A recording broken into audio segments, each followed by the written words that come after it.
সম্পদ দেওয়ার মালিক কে? নাকি অন্য কেউ? নিজে কি সম্পদ উপার্জন করা যায়? চেষ্টা করতে পারেন, কিন্তু দেয়ার মালিক কে? আল্লাহ তাআলা। চেষ্টা করলেই পাওয়া যায় নাকি সবকিছু? আমি অনেক পরিশ্রম করেছি, এই কারণে অনেক সম্পদের মালিক। যদি তাই হতো তাহলে পৃথিবীর সবচেয়ে বেশি টাকা পয়সার মালিক হতো দিন মজুরগুলো। শয়তান ত্রুটি করে কোথায় বলেন তো? কথা বুঝেন নাই? শয়তান সমস্যা করে কোথায়? নিয়তে। নিয়ত যদি বরবাদ হয় তাহলে আর কোনো আমলের কাজ আছে কিছু? আপনি প্রচুর সুন্নাহ মোতাবেক আমল করছেন, কিন্তু নিয়ত খারাপ, কোনো কাজ আছে? কোনো কাজ নাই। অতএব শয়তান আগে আঘাত করে নিয়তে। আল্লাহ সুবহানাহু ওয়া তাআলা হক আদায় করতে যাচ্ছেন, কিন্তু মানুষের হক রয়ে গেছে কিনা? মানুষের হক যদি রয়ে যায়, কারো টাকা মারছেন, টাকা দেন নাই, অমকে আপনার কাছে টাকা পাবো, এখন কি কেবল ঘুরাইতেছেন, আগামীকাল আইসেন, পরে বলবো নি কবে দেবনি, আগামী মাসের 12 তারিখে আসবেন, এরপরে বলবো কবে দেব। বুঝেন নাই? তাও বলেন যে কবে দেব। একজন হাজি হজ থেকে আইসে এরপরে দোকানদারের কাছে গিয়ে বলছে যে একটু আমার খাতাটা দেন তো, যেখানে বাকি খায় ওই খাতাটা দেন। তো খাতাটা দেওয়ার পরে এখন ওই লোক মনে করছে হাজি সাহেব যেহেতু আমার টাকাটা মনে হয় ফেরত দেবে, এখন মনে হয় আল্লাহ তার অন্তরে রহম দিছে। তো ওইখানে ওনার নাম ছিল আব্দুর রহিম, ওইখানে নাম কাইটা লেখা আসছে হাজি আব্দুর রহিম, এরপরে তার খাতাটা ফেরত দিয়ে চলে এসছে। এক নম্বর যে বিষয়টি বলতে চাই, এটাকে হজের সফরটাকে এটা ট্যুরের সাথে তুলনা করবেন না অনুগ্রহ করে। এটা মনে করবেন না যে আমি ট্যুরে যাচ্ছি বা পিকনিকে যাচ্ছি। যাচ্ছি কোথায়? আল্লাহর ঘরে, আল্লাহর ডাকে সাড়া দেওয়ার জন্য। এবং আল্লাহ তাআলাই ইব্রাহিম আলাইহিস সালামের মাধ্যমে আমাদেরকে ডেকেছেন, ওয়াআযযিন ফিন-নাসি বিল-হাজ্জি ইয়াতুকা রিজালান ওয়া আলা কুল্লি দামিরি ইয়াতিনা মিন কুল্লি ফাজ্জিন আমিক। আপনি ঘোষণা দিয়ে দিন যেন মানুষ দূর দূরান্ত থেকে তাদের কৃষকায়, অর্থাৎ তাদের একেবারে চিকন অথবা মোটা ইত্যাদি প্রাণীর উপর চড়ে যেন তারা কি করতে পারে? হজ যেন তারা আসতে পারে। আপনি তাদেরকে বলে দিন লিয়াশহাদু মানাফিআ লাহুম, কারণ এখানে আসলে তাদের লাভ আছে। কে বলছেন এই কথা? আল্লাহ বলছেন এখানে আসলে তাদের লাভ আছে। অতএব তাকে এখানে আসতে বলুন, যেখানে তাদের লাভ আছে, তাদের কল্যাণ আছে, তাদের উপকার আছে, তাদের মুনাফা আছে, মানফা আছে। এরকম একটা জায়গায় আসার জন্য আল্লাহ বলেছেন। সেরকম একটা জায়গায় আল্লাহর ডাকে সাড়া দেওয়ার মন নিয়ে আমাকে যেতে হবে। আল্লাহ ডেকেছেন, এই কারণে যাচ্ছি। তাহলে মেহমান কার? আল্লাহর। অতএব মানসিকতা কিন্তু আল্লাহর মেহমানের মতো থাকতে হবে। আল্লাহ সুবহানাহু ওয়া তাআলা পৃথিবীর গোটা সৃষ্টি জগতের স্রষ্টা তিনি। অতএব সৃষ্টি জগতের স্রষ্টার মেহমান হিসেবে আমি যাচ্ছি, তাহলে আমার মর্যাদা কিন্তু ছোট না। সেই কারণে মর্যাদা যেন কেবলমাত্র খাবারের আইটেমের মধ্যে আর হোটেলের রুমের সাইজের মধ্যে আটকে না যায়। যে আমাদের হোটেল রুমের সাইজ কতটুকু দূরত্বে আছি, এগুলো নিয়ে যেন আটকে না যায়। বনু সালামা গোত্র নবীজি সাল্লাল্লাহু আলাইহি ওয়াসাল্লামের কাছে মদিনায় থাকতো তারা। নবীজি সাল্লাল্লাহু আলাইহি ওয়াসাল্লাম যখন ওইখান থেকে ইহুদিদের 2টা গোত্রকে বাইরে করে দিলেন, একটা হচ্ছে বনু কায়নুকা, আরেকটা কি বনু নাদির। তো অতএব মদিনার আশপাশে, মসজিদ নবীর আশপাশের কিছু জায়গা ফাঁকা হয়ে গেছে। তারা এসে বলেন, ইয়া রাসূলুল্লাহ, মসজিদ নবীর আশপাশে তো ফাঁকা হয়ে গেছে, আপনি অনুমতি দিলে এবার আমরা এখানে এসে বাসা বাঁধতে পারি, এখানে এসে আমরা ঘর করবো, এরপর আমরা। বলে কেন? বলে তাহলে মসজিদে তাড়াতাড়ি আসতে পারবো। রাসূলুল্লাহ সাল্লাল্লাহু আলাইহি ওয়াসাল্লাম বললেন, তোমরা দূরে আসো, এটাই ভালো, কারণ যত দূর থেকে মসজিদে আসবে তত তোমার সওয়াব বাড়বে। তুমি তো ভালো জায়গায় আছো, কারণ দূর থেকে আসো, তোমার সওয়াব বাড়বে। দিয়ারুকুম তুকতাবু আসারুকুম, তোমাদের ঘরেই থাকো, ওইখানেই থাকো, কারণ তোমাদের কি ওইখান থেকে আসার কারণে তোমাদের গুনাহ মাফ হয়ে যায়, সওয়াবও বাড়তে থাকে, আল্লাহর সামনে তোমাদের মর্যাদা বাড়তে থাকে। অতএব তোমরা এটাকে একটা একটা অপরচুনিটি, একটা নেয়ামা হিসেবে গ্রহণ করো। বুঝতে পেরেছেন না? অতএব এটা ট্যুর এর মতো করে এটা চিন্তা করার কোনো কারণ নাই। আগ থেকে মানসিকতা যেন ট্যুরের মানসিকতা না থাকে। এই কারণে আমাদের সাইফুল ভাই বলছে যে এটা প্যাকেজ, কোথায় কম কোথায় বেশি, এই মানসিকতায় ঘুরবেন না। আল্লাহকে দেখাইতে চাচ্ছেন যে আপনি প্যাকেজ কম দিচ্ছেন না, বেশি নিচ্ছেন। আল্লাহকে দেখান যে আল্লাহ, আমি তোমার এবং তোমার রাসূলের নির্দেশ মোতাবেক কোথায় গেলে হজ করতে পারবো, কোন কাফেলার সাথে গেলে পারবো, এরকম একটা কাফেলার কাছে তুমি আমাকে নিয়ে যাও। এটা বলুন। সম্পদের মালিককে? নাকি অন্য কেউ? আপনি নিজে কি সম্পদ উপার্জন করা যায়? চেষ্টা করতে পারেন, কিন্তু দেয়ার মালিককে? আল্লাহ তাআলা। চেষ্টা করলেই পাওয়া যায় নাকি সবকিছু? যদি সবচেয়ে বেশি, আমি অনেক পরিশ্রম করেছি, এই কারণে অনেক সম্পদের মালিক। যদি তাই হতো তাহলে পৃথিবীর সবচেয়ে বেশি টাকা পয়সার মালিক হতো দিন মজুরগুলো। তার কি আমাদের চেয়ে কষ্ট কম করে না বেশি করে? বেশি করে, কিন্তু তার টাকা বেশি না কম? কম। কুলিরা কি পরিমাণ কষ্ট করে, তাহলে ওদের টাকা তো সবার বেশি হওয়ার কথা ছিল। যারা মেথড অথবা যারা ডেইলি লেবার, এদের বেতন আপনার, এদের ডেইলি আপনি 500, 700, 1000 টাকা দেন নাইলে, কিন্তু তারই তো বেশি হওয়ার কথা ছিল, কারণ তো কষ্ট বেশি করে। কষ্টের উপর ভিত্তি করে অর্থ দেন না। অর্থ দেওয়ার মালিককে? আল্লাহ। তিনি সিদ্ধান্ত নেন। তাকে ইউতি মালিকাল মুলকি তুতিল মুলকা মান তাশা, তুমি যাকে চাও তাকে তুমি সম্পদ দাও। ওয়া তানজিউল মুলকা মিম্মান তাশা, যার কাছ থেকে চাও তার কাছ থেকে তুমি ছিনিয়ে নাও। আল্লাহ বলছেন, তিনিই বলছেন, আমরা যেন কথা বলি। অতএব এই মানসিকতা আমাদের রাখা দরকার। এই জন্য 1 নম্বর বলছে যে এটাকে একটা ট্যুরের সাথে তুলনা না করে, ট্যুরের মতো করে চিন্তা না করে, কেবলমাত্র দৌড়ানো এখানে ওইখানে, আল্লাহ তখন দেখবেন আর মানসিকতা কি, ও আমার ঘরে আসবে, ও চিন্তা করতেছে সম্পত্তি দিলাম আমি ডেকেছি, আবার আমার ঘরে আসবে, কিন্তু তার আগে সে কেবলমাত্র খুঁজে কোথায় গেলে টাকা কম পাওয়া যাবে, এটা বার্গেনিং করে। বার্গেনিং এর ইস্যু আপনি আল্লাহকে বলুন, আল্লাহ আমি তোমার ঘরে যাচ্ছি, তুমি আমাকে একটা সঠিক, একটা বিশুদ্ধ, একটা তাওহীদি, এবং যেখানে তোমার নবীর সুন্নাহ মোতাবেক আমি সেখানে গিয়ে 100% কাজ করতে পারবো, কারণ কাফেলায় তুমি আমাকে নিয়ে যাও, সেটা যেখানে হোক না কেন। আল্লাহকে বলুন না। সহজ করা মালিককে আল্লাহ। আল্লাহ সুবহানাহু ওয়া তাআলা গন্তব্যে পৌঁছে দেওয়ার মালিক, অন্য কেউ না। ভুল কাফেলায় গেলে তখন চিৎকার ছিল। আমাদের সাথে যে কত মানুষ এসে কেঁদেছে, এবারও এটার কোনো ইয়ত্তা নেই। বাইতুল্লাহতে কেঁদেছে, মসজিদে নববীতে কেঁদেছে, আরাফাতে কেঁদেছে, মুজদালিফায় এসে কেঁদেছে। একজন এসে পরবর্তীতে আমাকে বলেছে, স্যার আপনার সাথে থাকার জন্য কত টাকা এক্সট্রা দেওয়া লাগবে বলেন, আমি ওই কাফেলা থেকে চলে আসবো। আরাফাতে এসে কাঁদতেছে। মিনায় যে কতজন এরপরে চলে এসে ওই অন্য কাফেলা থেকে এসে এখানেই থাকছে, ঠিক আছে এখানেই থাকবো, ওখানে যাবো না, বুঝতে পেরেছেন? এরপরে মিনা থেকে আমি তাকে ইয়েতে নিয়ে এসেছি, ওই যে পাথর মারার জন্য আমার সাথে করে নিয়ে এসেছি 2 দিন, কারণ ওইখানে যেতে পারছে না। আরেকজন বলছে, স্যার এত কষ্ট করে এসেছি, একটা কাফেলায় গেছিলাম, ওইখানে একটু টাকা কম নিছে, মানে আমি বাইতুল্লাহতে নামাজ পড়ছি, তো নামাজের পরে হঠাৎ করে দেখি একজন এসে জড়ায় ধরছে পেছন থেকে, মুরব্বী, এবং কাঁদতেছে, প্রায় 15-20 মিনিট কাঁদতেছে। তো আমি বলছি, একটু আপনি কী বলতে চাচ্ছেন বলেন। তো পরে বললো যে আমি কতবার চেষ্টা করছিলাম, চিন্তা করছিলাম আপনার সাথে আসবো, কিন্তু কেন যেন আর ভাগ্যটা আমি এলো না। অন্য এক জায়গায় গেলাম, সাজেস্ট করলাম, সেখানে আমি না থাকতে পারি ওই রুমে, না তাদের সাথে কোনো ইবাদত করতে পারি, কারণ যা করতে হচ্ছে সবগুলো বেদাত। এবং আপনারা বলছেন এটা সুন্নাহ, শুনেছি এটা, কিন্তু গিয়ে দেখি সব বেদাত। আমি চেষ্টা করলাম, তাহলে আমি কি করতে আসলাম? আমি এত কষ্ট করে, গরিব মানুষ, খুব কষ্ট করে আমি এতগুলো টাকা জোগাড় করছি, তাহলে আমার যদি হজ না হয় তাহলে কী হবে? এ বলে তারপরও কাটতেছে। আর বলছে আপনার সাথে একটু থাকতে পারবো কিনা? আমি বললাম না, আমি আপনাকে বলে দিচ্ছি এইভাবে কাজ করেন, টেনশন করেন না, আল্লাহ তাআলাই ইয়ে করবেন। এরপরে আরাফাতে এসে আবার দেখা করেছে, মিনায় এসে আবার দেখা করেছে। অতএব সঠিক কাফেলা এটা নির্বাচন করা উচিত।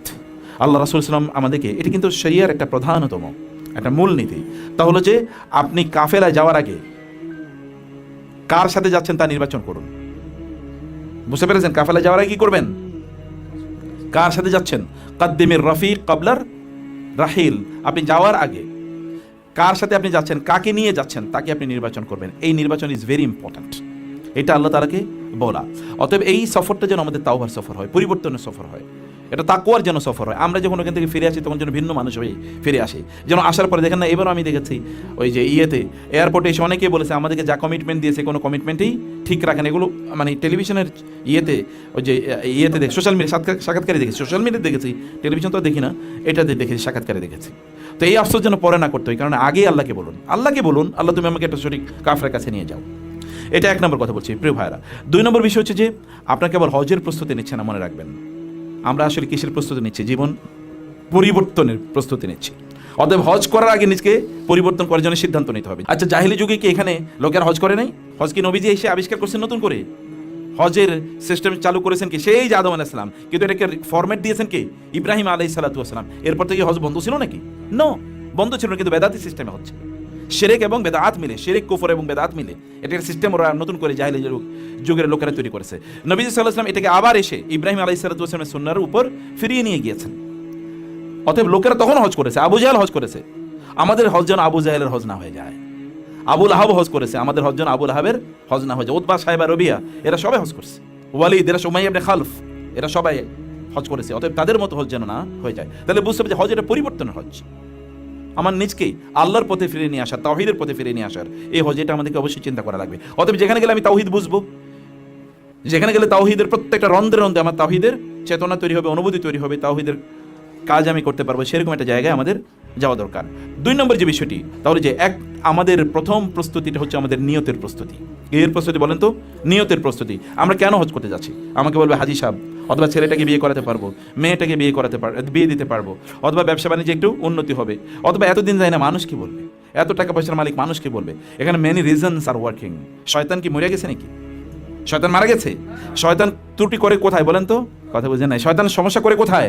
নিয়তে। নিয়ত যদি বরবাদ হয় তাহলে আর কোনো আমলের কাজ আছে কিছু? আপনি প্রচুর সুন্নাহ মোতাবেক আমল করছেন, কিন্তু নিয়ত খারাপ, কোনো কাজ আছে? কোনো কাজ নেই। অতএব শয়তান আগে আঘাত করে নিয়তে।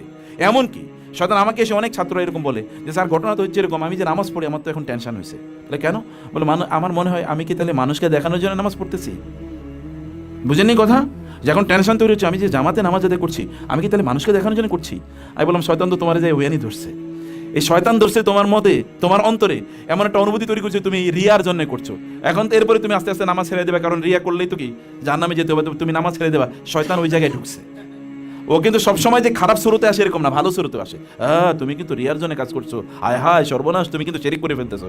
তাহলে আর আপনি কাজটা করবেন না, তাহলে তো শয়তানের উদ্দেশ্য কি সফল হয়ে যাচ্ছে। সেই কারণে এটা শয়তান নিয়তের মধ্যে ত্রুটি করে, নিয়ত যেন কোনোভাবে নষ্ট না হয়, এটা আগেই আমাদের দেখা দরকার। 3 নম্বর যে বিষয়টি তা হলো যে আপনি যখন হজ করতে যাবেন তখন কোন টাকা, যে সাইফুল ভাই বলছিল হালাল টাকা কিনা, যদি হারাম টাকা দিয়ে যান তাহলে দরকার নাই, হারাম টাকা দিয়ে যাওয়ার হলে দরকার নাই। আল্লাহ সুবহানাহু ওয়া তাআলা হক আদায় করতে যাচ্ছেন, কিন্তু মানুষের হক রয়ে গেছে কিনা, মানুষের হক যদি রয়ে যায়, কারো টাকা মারছেন টাকা দেন নাই, অমকে আপনার কাছে টাকা পাবো এখন কি কেবল ঘুরাইতেছেন, আগামীকাল আইসেন পরে বলবো নি কবে দেবনি, আগামী মাসের 12 তারিখে আসবেন এরপরে বলবো কবে দেব, বুঝেন নাই, তাও বলে না যে কবে দেব। একজন হাজি হজ থেকে আইসে এরপরে দোকানদারের কাছে গিয়ে বলছে যে একটু আমার খাতাটা দেন তো, যেখানে বাকি খায় ওই খাতাটা দেন। তো খাতাটা দেওয়ার পরে এখন ওই লোক মনে করছে হাজি সাহেব যেহেতু আমার টাকাটা মনে হয় ফেরত দেবে, এখন মনে হয় আল্লাহ তার অন্তরে রহম দিছে। তো ওইখানে ওনার নাম ছিল আব্দুর রহিম, ওইখানে নাম কাইটা লেখা আসছে হাজি আব্দুর রহিম, এরপরে তার খাতাটা ফেরত দিয়ে চলে এসছে, কারণ হজ করে এসছে না, টাকা দেয় নাই কিন্তু নামটা চেঞ্জ করে এসছে। কারণ আপনি কি জন্য হজে যাচ্ছেন সেটা নিয়ত পরিবর্তন করার সাথে সাথে মানুষের হকগুলো আগে আদায় করেন। মানুষের হক অনেক রকম, ফাইন্যান্সিয়াল হকের বাইরে আরো হক আছে না, কাউকে গালি দিয়েছেন, কারো কষ্ট দিয়েছেন, অথবা কারো অধিকার লঙ্ঘন করেছেন, বঞ্চিত করেছেন কারোকে কারো অধিকার থেকে, এরকম অসংখ্য জিনিস থাকতে পারে, এগুলো আগে আদায় করেন। এগুলো আদায় না করলে আল্লাহ তাআলা তার হক ক্ষমা করে দিতে পারেন, কিন্তু বান্দার হক তিনি ক্ষমা করবেন না, বান্দার হক তিনি ক্ষমা করবেন না। এই ব্যাপারে আমাদেরকে আগেই এই ব্যাপারে খুবই সাবধান থাকা দরকার। চতুর্থ যে বিষয়টি বলতে চাই তা হচ্ছে হজ করতে যাচ্ছেন কিন্তু হজের কিচ্ছু জানে না, একটা জিনিসও জানে না, যা করে সবই কি বেদাতি কাজ করে। এক লোক কি করেছে জানেন, এই সেই দিন এই ইয়েতে মোস্ট প্রবলি মিনায় আমাকে বলেছে, তাদের মধ্যে একজন 49টা উমরা করছে। কয়টা উমরা করছে? 49টা উমরা করছে। তাকে বারবার আমাদের কাছে এসে জিজ্ঞেস করছে, আমরা বলছি না হজের সফর একটাই উমরা করবেন তিনি, কারণ রাসূল সাল্লাল্লাহু আলাইহি ওয়াসাল্লাম একটাই করেছেন। এরপরে যদি কোনো বৈধ সফর থাকে, যেমন তায়েফে গিয়েছেন, মদিনায় গিয়েছেন, আসার পরে উমরা করুন, কিন্তু অতিরিক্ত এত উমরা করার কোনো প্রয়োজন নেই। কেউ তারপরে 49টা উমরা করছে, এরপরে হজের সময় তাকে স্ট্রেসারে করে নিয়ে যেতে হইতেছে, কারণ আর যাইতে পারতেছে না, এখন তার মাথায় কিছুই নাই, কিছুই মনে নাই, কারণ এখন কি প্রায় প্যারালাইজডের মতো হয়ে গেছে। ওই যে সুন্নার বাইরে গেছে না, সুন্নার বাইরে গেছেন, অতএব এত মানে কেন উত্তেজনা, কেন আপনার এত উত্তেজনা? সুন্নার বাইরে যায় এত কোনো উত্তেজনা আল্লাহ অনুমোদন করেন না। তখন দেখবেন এটা কি ব্যাকফায়ার করবে, তখন আর ঠিক মতো কাজ করবে না, তখন আর কোনো কাজ করবে। যে মিকাত যে আয়েশা মসজিদে গিয়ে করছে, তা আমাদেরকে অনেকে প্রশ্ন করে আয়েশা মসজিদ থেকে গিয়ে ওমরা করা যাবে কিনা। আমি বলছি আয়েশা রাদিয়াল্লাহু তাআলা আনহার একটা পার্টিকুলার সময়, কারণ ওনার তখন হায়েজ হয়ে গেছিল, কারণ উনি ওইখানে গিয়ে ওমরা করেছেন। আপনাদের পুরুষদের যদি কারো হায়েজ হয় তাহলে গিয়ে করবেন, ব্যাস, সমস্যা কি? তাহলে ওইখান থেকে গিয়ে বারবার করবেন, তাহলে আপনার এটা বারবার ঠিক আছে, একবার করলেন নাইলে বললাম যে ঠিক আছে করলেন, এরপরে বারবারই সেখানে কেন যাচ্ছেন আপনি? মানে কাহিনীটা কি? আপনি ওমরা করার জন্য গেছেন নাকি হজ করার জন্য? তাহলে সুন্নাহটা বুঝতে হবে, স্পিরিটটা বুঝতে হবে, আমলটা বুঝতে হবে, ফিকটা বুঝতে হবে, যে ফিকটা কি। আল্লাহ রাসূলের চেয়ে বড় বুজুর্গ কি আমরা হইতে পারবো? কি আপনাদের কি মনে হয় রাসূলের চেয়ে বড় বুজুর্গ হওয়া যাবে? হওয়া যাবে? তখন না। তাহলে তিনি কয়টা করছেন আর আমরা কয়টা করছি? এত বড় বুজুর্গের কি আছে? বুজুর্গি আছে সুন্নাহর মধ্যে নাকি? বুজুর্গি কিসের মধ্যে আছে? সুন্নাহ প্রতিপালনের মধ্যে বুজুর্গি আছে, এর বাইরে কোনো বুজুর্গি একেবারেই নাই। কারণে মাসালা জানতে হবে, যে আমরা এত সেশন কেন করি, এই মাসালাগুলো জানাই আপনাদেরকে। এবং দেখবেন আমরা বারবার একটাই কথা বলি, আপনার হজটা যেন মাবরুর হয়, নাইলে হজ করে লাভ কি? কেবল হজে মাবরুরের জন্যই তো সব জান্নাত নাকি? শুধু হজ করলে জান্নাত পাওয়া যাবে? হজে মাবরুর লাগবে, সে কারণে আল্লাহ তাআলাকে বলতে হবে যে আমি হজে মাবরুর চাই আল্লাহ। এবং রাসূল ইসলামের সুন্নাহ বাইরে কোনোভাবে হজের মাবরুর হয় না। আমাদের শারীরিক এবং মানসিক প্রস্তুতি লাগবে। শারীরিক প্রস্তুতি যেমন ভাই বলেছেন, মানে সাইফুল ভাই, আপনাদের শারীরিক প্রস্তুতি যেমন এখন থেকে হাঁটা শুরু করুন, ওইখানে গিয়ে হাঁটতে হবে। আপনি ওইখানে কতক্ষণ পর পর গাড়ির জন্য আপনি দাঁড়িয়ে থাকবেন কেন? হাঁটতে হবে, হাঁটা শিখুন, শরীরটাকে একটু কি বালকে যেন না হয়ে যায়, একটু হালকা করুন। আরও শারীরিক যত ধরনের প্রস্তুতি আছে এই প্রস্তুতি নেন, তার চেয়ে বড় প্রস্তুতি কিন্তু মানসিক। আপনারা জানেন মনের ইবাদতের গুরুত্ব বেশি না শরীরের ইবাদতের গুরুত্ব বেশি? মনের ইবাদত, যে নিয়ত কিসের ইবাদত? মনের ইবাদত। মনের ইবাদতের গুরুত্ব বেশি শরীরের ইবাদতের চেয়ে। শরীরের ইবাদত দিয়ে মানুষকে দেখানো যায়, কিন্তু মনের ইবাদত কি কাউকে দেখানো যায় না? কাউকে দেখানো যায় না। মনের ইবাদতের গুরুত্ব বেশি। আল্লাহ তাআলা তাকান কিসের দিকে? মনের দিকে না শরীরের দিকে? আল্লাহ তাকান কোনের দিকে? মনের দিকে। নিয়তের দিকে তাকান, মনের দিকে তাকান, আল্লাহ কলবের দিকে তাকান। আর তাকওয়া কোথায় থাকে? শরীরের ইয়াতে, অন্তরে তাকওয়া থাকে। অতএব অন্তর যেন তাকওয়া দিয়ে পূর্ণ হয়। এই কারণে মানসিক প্রস্তুতি সেখানে প্রচুর পরিমাণ দরকার, এবং মানসিক প্রস্তুতি আপনাদেরকে আগ থেকে নিতে হবে। মানসিক প্রস্তুতি মানে ইবাদত করবেন, ইবাদতের মানসিকতা। আমি সেখানে গিয়েছি এই জন্য এই মানসিক প্রস্তুতি সেখান থেকে আগে নেওয়া দরকার। এরপর বিষয়টা হলো আখলাক ঠিক করা। আগ থেকে আখলাক ঠিক করেন। আখলাক ওইখানে হঠাৎ করে পরিবর্তন হয় না। আখলাক কি হঠাৎ করে পরিবর্তন হয়?